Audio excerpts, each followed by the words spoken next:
figlia di 2 anni vende i video ai pedofili, continuano le indagini della polizia al setaccio PC e telefonini del 46enne trevigiano. In Veneto intanto nei primi 6 mesi dell'anno seguiti 500 casi di minori abusati e maltrattati. Se non puoi sedurla puoi sedarla, il vice sindaco di Roverè Veronese, finito nella bufera per la maglietta indossata alla festa paesana, chiede scusa. È stata una goliardata, dice, io rispetto le donne. Tragedia della strada, dopo quasi una settimana è morto in ospedale il 44enne padovano schiantatosi con la moto lungo la Romea nel Bolognese. Un 16enne trevigiano è gravissimo dopo un altro incidente spostato alle Alemagna.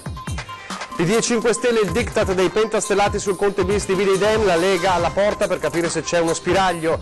Il governatore Zaia rabbrividisco l'idea di un governo giallorosso. Scontro tra sindacati e vertici del Teatro La Fenice, la prima della Tosca in programma domani salterà per sciopero.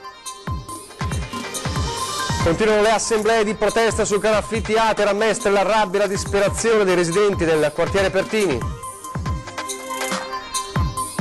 A Marghera la 6ª edizione di Corri con noi, la corsa aperta alla disabilità ideata in segno di solidarietà per aiutare il piccolo Filippo affetto da una malattia rara. Telespettatori di Antenna 3, buongiorno e bentrovati alla prima edizione dei nostri telegiornali. Questi dunque i titoli, ma c'è una notizia di cronaca che vi diamo in apertura e che riguarda purtroppo una vittima della strada di questa mattina, una donna di origini moldave che è morta in un incidente stradale a Jesolo. Era a bordo di un'auto che, secondo una prima ricostruzione, sarebbe uscita autonomamente dalla carreggiata mentre percorreva via Lio Maggiore, rovesciandosi e finendo in un canale. Sul posto sono intervenuti i vigili del fuoco, la polizia municipale e un'ambulanza. Per la vittima purtroppo però non c'era niente da fare. Inizialmente i testimoni avevano accennato alla possibilità che con lei in macchina ci fosse un uomo, ma i sommozzatori hanno ispezionato la zona e non è stato trovato alcun corpo. Questa dunque è la notizia di questo incidente avvenuto stamane a Jesolo, con purtroppo una vittima finita con l'auto in un canale.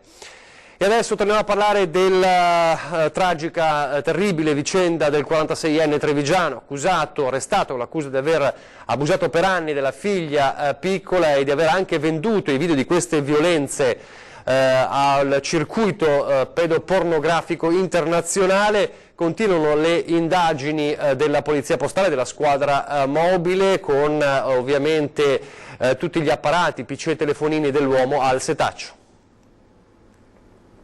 Computer, telefonini e altre apparecchiature elettroniche sarebbero già nelle mani degli investigatori che stanno indagando sul caso del papà trevigiano 46enne, arrestato con l'accusa di aver abusato per oltre un anno della figlia di 2 anni e mezzo. Secondo gli inquirenti l'uomo avrebbe anche ripreso le violenze vendendole poi sul deep web, il mercato nero della pedopornografia internazionale. Filmati che sarebbero arrivati oltreoceano in Australia, finendo nelle mani della polizia nel corso di un'indagine su una rete di pedofili. In alcune immagini sarebbe apparso il volto di un uomo che parlava in italiano, in altre la targa sempre italiana di un'auto. Da qui il coinvolgimento della polizia postale e della squadra mobile di Venezia, che sono risalite al 46enne, insospettabile artigiano conosciuto, stimato e ben voluto nel paese in cui vive. L'uomo è accusato di violenza sessuale pluriaggravata e continuata e di commercio di materiale pedopornografico. Ieri nell'interrogatorio in carcere il 46enne si è avvalso della facoltà di non rispondere. Secondo gli inquirenti le violenze si sarebbero consumate tra le mura domestiche da quando la figlia aveva 2 anni e mezzo fino ai 4. La piccola ora si trova in una struttura protetta dove dovrà iniziare un percorso di recupero fondamentale, secondo gli specialisti, per lenire le ferite lasciate dall'incubo vissuto. Incubo che purtroppo sembrano dover affrontare molti bambini e ragazzi in Veneto. Nei primi 6 mesi del 2019 infatti sono stati oltre 500 sul nostro territorio i casi di abusi o maltrattamenti e danni di minori, presi poi in cura dalle ULS, dalle equip specializzate per intercettare e trattare situazioni di questo genere, coordinate dall'azienda sanitaria di Treviso. Esistono 5 equip interprovinciali in tutta la regione Veneto che lavorano già dal 2002 su queste situazioni, che sono peraltro situazioni molto gravi sulle quali bisogna intervenire tempestivamente. Adesso torniamo a parlare della bufera sul vice sindaco di Roverè Veronese, Loris Corradi. Chiedo scusa pubblicamente a tutti, rispetto le donne. la scritta era goliardica, così si difende pubblicamente il vice sindaco di Rovereto Veronese dopo la bufera scatenata soprattutto sui social dopo che il vice sindaco era apparso sul palco di una festa paesana con la scritta appunto "se non puoi sedurla puoi sedarla". In queste ore appunto il vice sindaco ha scritto una lettera di scuse nella quale dice: "Le scuse doppie le faccio alla mia compagna e a mia madre, da cui ho ricevuto l'insegnamento del rispetto innanzitutto", e ha spiegato quanto era avvenuto. C'era durante la festa una borsa piena di vecchie magliette da buttare senza doverle lavare, ero ai fornelli, lui era volontario, ha spiegato in questa festa, l'ho presa, l'ho indossata senza guardare, insomma senza pensare a quello che c'era scritto. Lo stesso sindaco di Rovereto Veronese, la leghista Alessandra Ravelli, ha detto, ho parlato con lui e sta appunto preparando una lettera di scuse. Loris non sarebbe dovuto nemmeno salire sul palco, lo hanno chiamato in fretta e furia per la lotteria, si è tolto il grembiule e si è messo quella maglietta. In queste ore, come ricorderete, la Lega aveva preso le distanze sottolineando che non è un tesserato del Carroccio, e anche Fratelli d'Italia aveva preso le distanze dal vice sindaco dicendo appunto che non rappresentava Fratelli d'Italia, era stato eletto in una civica, si era avvicinato al partito ma poi si era allontanato perché critico su alcune scelte. Nel frattempo è arrivata questa lettera di scuse del vice sindaco per quella maglietta che ha fatto davvero molto discutere. Adesso torniamo a parlare di sicurezza stradale, di tragedie. Purtroppo sulla strada abbiamo aperto con la morte di questa donna moldava nell'incidente di Jesolo, ma come sappiamo questa è stata funestata, come purtroppo spesso accade, dalle tragedie riguardanti i centauri.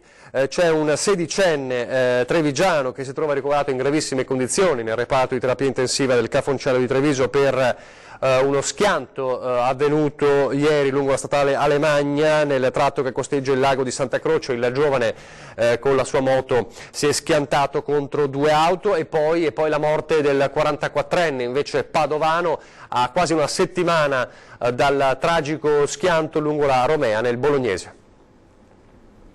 Dopo quasi una settimana di agonia è morto all'ospedale di Bologna il motociclista 44enne che domenica insieme alla compagna è rimasto coinvolto in un tremendo incidente lungo la Romea in provincia di Ferrara. La vittima è Gianpietro Favorido di Pontelongo, l'alpino Giampi come era conosciuto dagli amici visto che aveva fatto la naia nella brigata Giulia.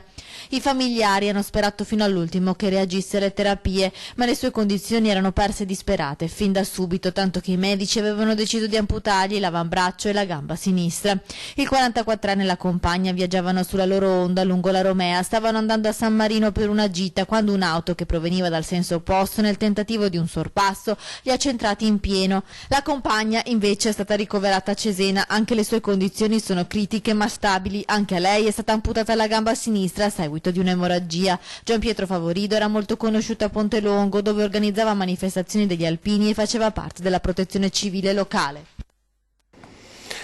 E grave incidente ieri sera, poco dopo le 22 a Trevignano. Siamo di nuovo nella Marca Trevigiana lungo la statale Feltrina, a scontrarsi per cause ancora in corso di accertamento da parte della forza dell'ordine due auto, come vedete nelle immagini. Una persona è rimasta gravemente ferita e trasportata dal SUEM all'ospedale di Montebelluna, dove è stato sottoposto ad accertamenti anche un bambino di 3 anni rimasto coinvolto nell'incidente. Sul posto anche i vigili del fuoco di Montebelluna. E un altro incidente, questa volta avvenuto a San Martino di Lupari, 2 feriti e la strada chiusa.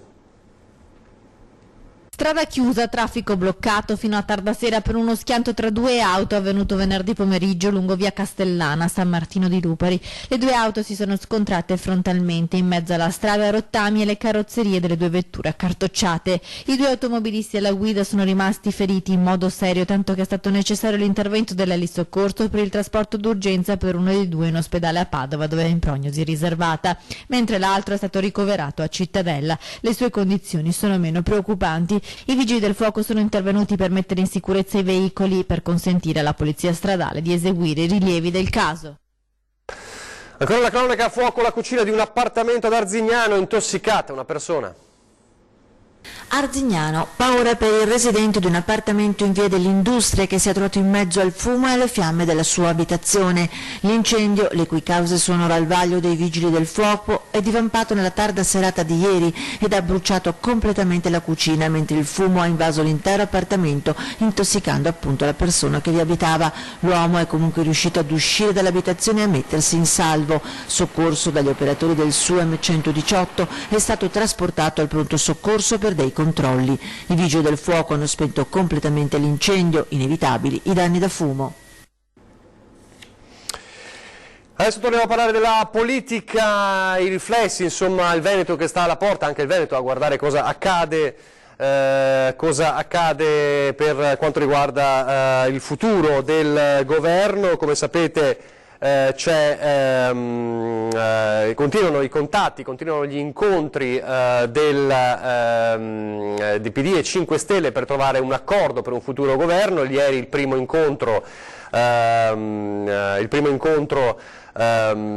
e 5 Stelle con un clima definito positivo, anche se c'è questo scontro in atto sulla figura del Premier. Secondo i 5 Stelle dovrebbe essere Di Maio, secondo Di Maio e i 5 Stelle dovrebbe essere ancora Conte, quindi un Conte bis, e questo trova un po' una divisione tra i Dem.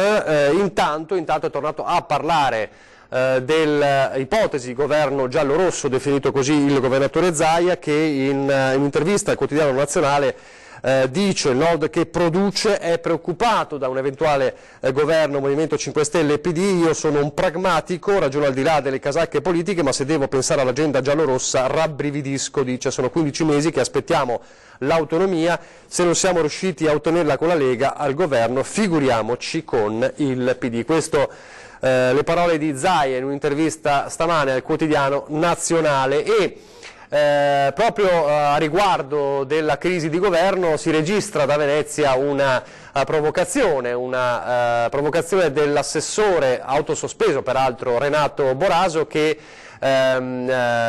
dice che reagisce all'ipotesi di una Luigi Di Maio Premier, mandando un curriculum direttamente al capo dello Stato Mattarella proprio per candidarsi come Premier. Ci racconta questa provocazione Anna Maria Parisi da Venezia. Anna Maria. Sì, buongiorno da Venezia. Anche qui in questi giorni, anzi ora dopo ora, sta tenendo banco la questione crisi di governo, con l'assessore alla mobilità e trasporti di Venezia, tra l'altro da tempo autosospeso, sì, Renato Boraso, che tra l'ironico e il polemico, è il caso di dire, ha mandato il proprio curriculum, niente meno che il Presidente della Repubblica Mattarella, perché per proporsi come Presidente del Consiglio. Non potevo stare zitto e fermo, sentire che si parla di Luigi Di Maio come possibile Presidente del Consiglio mi ha fatto saltare sulla sedia. Scrive nel curriculum che ha mandato al Presidente Mattarella per proporre la sua candidatura. E c'è da dire che Renato Boraso non è nuovo a queste uscite, infatti tempo fa si era candidato anche per la Presidenza del Porto.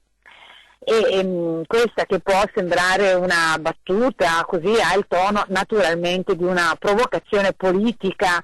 Nella lettera inviata ieri al Quirinale scrive ancora: eccellentissimo signor Presidente, in questa fase di crisi che grava sulle nostre istituzioni mi corre l'obbligo di sottoporvi il mio curriculum vitae per quanto concerne l'individuazione del nuovo Presidente del Consiglio, in quanto credo, e prosegue sempre Boraso sommessamente, di poter fare certamente meglio per il mio amato Paese di coloro i quali si sono succeduti alla carica di Premier in questi ultimi periodi.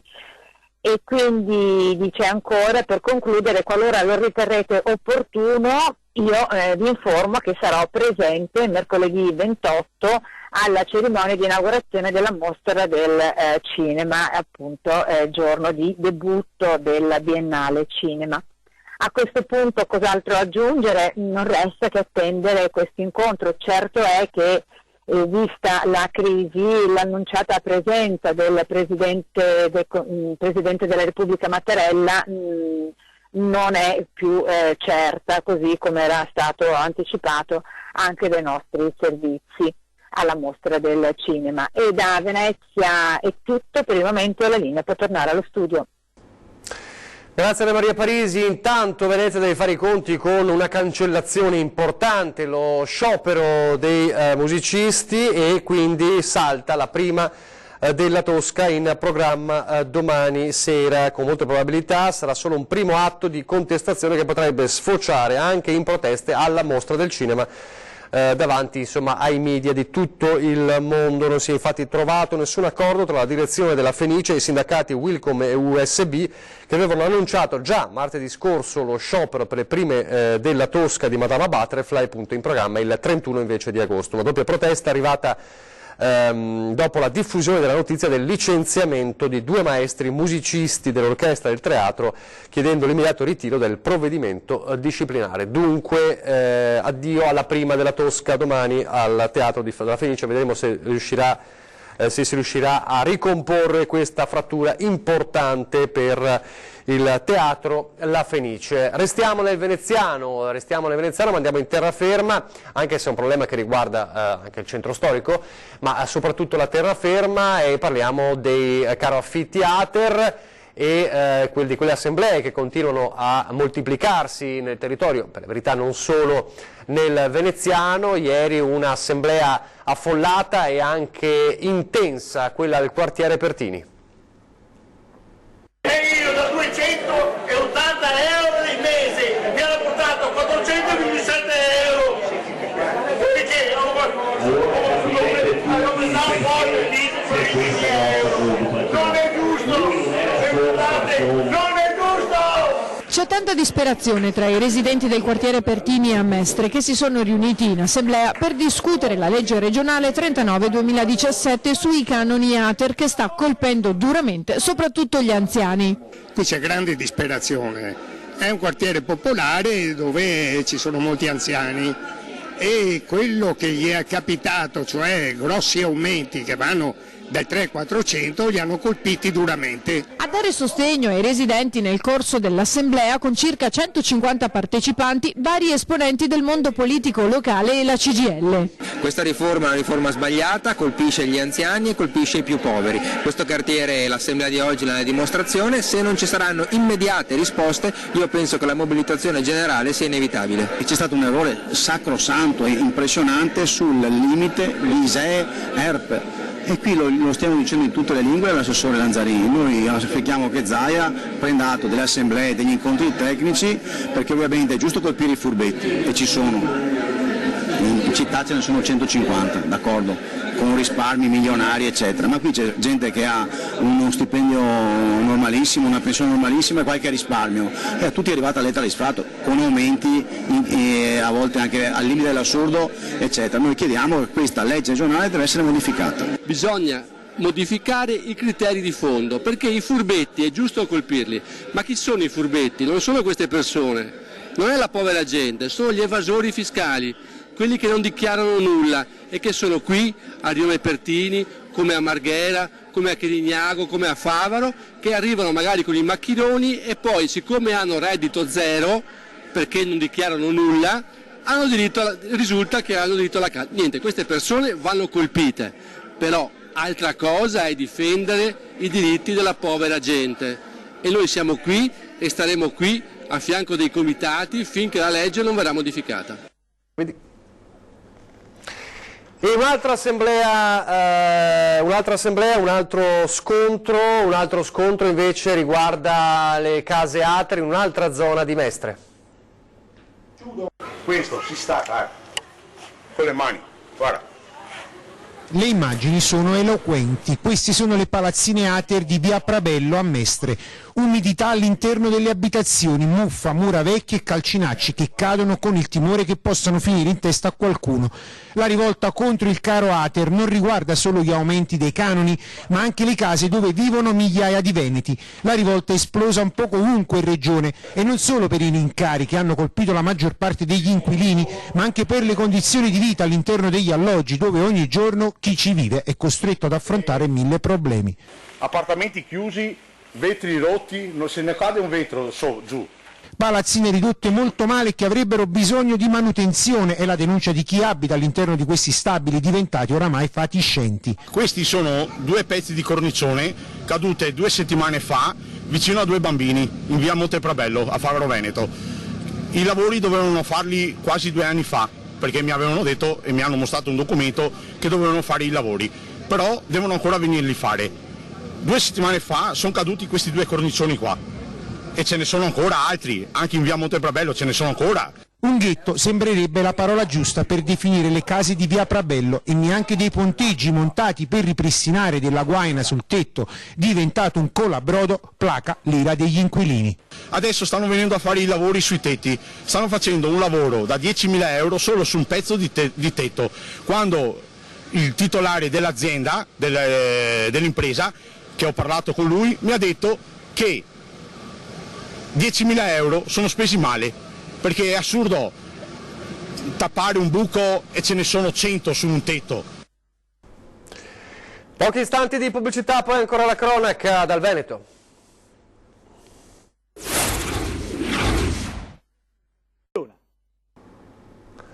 Rieccoci in studio in diretta. Sale il bilancio delle persone colpite da norovirus dopo aver mangiato alghe in 2 ristoranti sushi tra Castelfranco e Conegliano.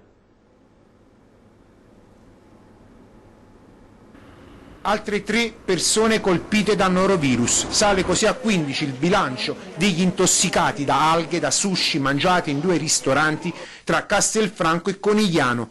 Il bollettino medico dunque si allarga a causa della gastroenterite acuta ed infettiva che provoca diarrea e vomito. Visto che la situazione potrebbe ancora evolvere, l'azienda sanitaria ha già allertato l'Istituto Superiore di Sanità, mentre sarà la Regione a notificare la casistica al Ministero della Salute. È la prima volta che il norovirus viene riscontrato in Italia all'interno di pacchetti di alghe congelate provenienti dalla Cina e importate da una ditta tedesca. A seguito dei controlli specifici fatti dall'azienda sanitaria si è riscontrato che all'interno di una vaschetta ancora sigillata e che conteneva le alghe contaminate. Gli esperti ritengono che la contaminazione sia dovuta all'acqua inquinata in cui sono state coltivate le erbe e non in fase di trasformazione del prodotto o per una cattiva conservazione. L'importatore tedesco, fanno sapere i virologi, è stato già informato e ha iniziato il ritiro volontario del lotto avvisando i ristoranti. Da parte dell'azienda sanitaria trevigiana invece proseguono i controlli nei locali orientali. A Marghera adesso per parlare della 6ª edizione di Corri con noi, quando la disabilità incontra la solidarietà. La corsa non è uno sport individuale, può essere un'occasione di incontro aperto a tutti con lo scopo di stare insieme e pensare a chi è meno fortunato. È il messaggio che viene lanciato da Corri con noi, l'evento promosso da un gruppo di volontari e numerose associazioni in collaborazione con l'oratorio e la parrocchia San Pio X di Marghera, giunto alla 6ª edizione. Abbiamo cominciato raccogliendo dei fondi, organizzando una semplice corsa, poi ci siamo accorti che la relazione è il punto fondamentale della nostra corsa, il fatto che molti disabili con le loro famiglie o le cooperative o le associazioni si radunino un giorno all'anno per parlare, divertirci assieme e fare un po' di chilometri assieme è un presupposto per creare rete, e questo è quello che serve alle famiglie e soprattutto a tutti quei ragazzi che probabilmente non hanno uno sport, uno sfogo, un divertimento che gli occupi tutta la settimana. Il nostro scopo è proprio creare rete e grazie a Dio lo sport fa questo, quindi vorremmo che lo sport fosse davvero di tutti. L'idea è nata da un gruppo di amici di Umberto Pasqualetto, papà di Filippo, affetto da una malattia rara. La quotidianità è molto impegnativa sia per me che per mia moglie, ma anche per la sorella di Filippo. Ci siamo sempre detti però che o aspettavamo che accadesse qualcosa o ci mettavamo nelle condizioni di far accadere qualcosa, per cui abbiamo creato questa associazione che ha lo scopo di raccogliere fondi per la ricerca a favore della nostra malattia. Si chiama CDKL5 ed è il nome del gene modificato in Filippo. È una malattia molto rara, in Italia conosciuti sono circa 50-60 casi e la nostra associazione appunto è un'associazione di genitori che si dà da fare fondamentalmente. La manifestazione in programma sabato 31 agosto con partenza alle 17:30 da via Nicolodi a Marghera è aperta a tutti, fit walkers, runner, skaters, ma anche persone con problemi fisici, mamme con o senza passeggino, e si potrà scegliere tra il percorso di 3 km e mezzo, quello di 10 e novità di quest'anno quello di 20. Il ricavato delle iscrizioni, 6 euro per gli adulti, 3 per i bambini sino ai 10 anni, sarà utilizzato per aiutare Filippo e tutti i bambini che sono affetti dalla sindrome CDKL5. Sarà una giornata splendida, una giornata dove potete provare tantissime attività che saranno insieme alla corsa presenti a Marghera, quindi vi aspettiamo numerosi il 31 di agosto alle ore 17:30 pronti per la partenza. C'è solo da apprendere, da arricchire e da imparare dalla disabilità, non deve spaventare, ma deve essere un momento per accrescere e far capire ai ragazzi soprattutto che quanto fortunati sono e come questa corsa nelle scarpe degli altri, far capire anche sedersi su una sedia a rotelle e provare cosa vuol dire, ti fa vedere la vita sotto una prospettiva completamente diversa. Siamo in chiusura, vi ricordo i riferimenti per segnalare disservizi e problemi, redazione @antena3.it per scrivere una mail, 042202 30898 per lasciare un messaggio di segreteria, 351 175 5340 per SMS e WhatsApp è il nostro servizio, lo dico ad Antena. Adesso vi lascio alle previsioni del tempo, grazie per averci seguito, arrivederci.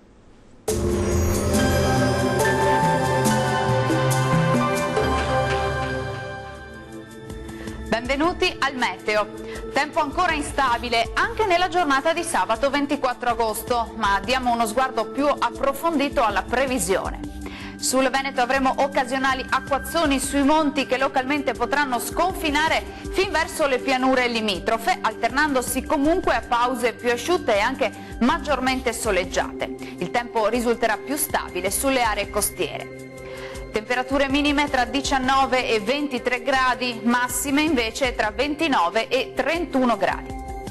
Bel tempo anche sul Friuli Venezia Giulia, quantomeno al mattino, con tanto sole ovunque. Dal pomeriggio avremo temporali sparsi sulle Alpi e non si esclude che possano arrivare a bagnare anche le pianure. Temperature minime tra 21 e 24 gradi, massime oscillanti invece tra i 30 e i 31 gradi. Uno sguardo infine al Trentino Alto Adige, dove sarà buono al mattino, poi più nubi anche con qualche precipitazione a carattere sparso, come vediamo. Temperature minime sui 18 gradi, massime invece tra 29 e 30 gradi circa. Bene, dal meteo di Antena 3 per ora è tutto, arrivederci.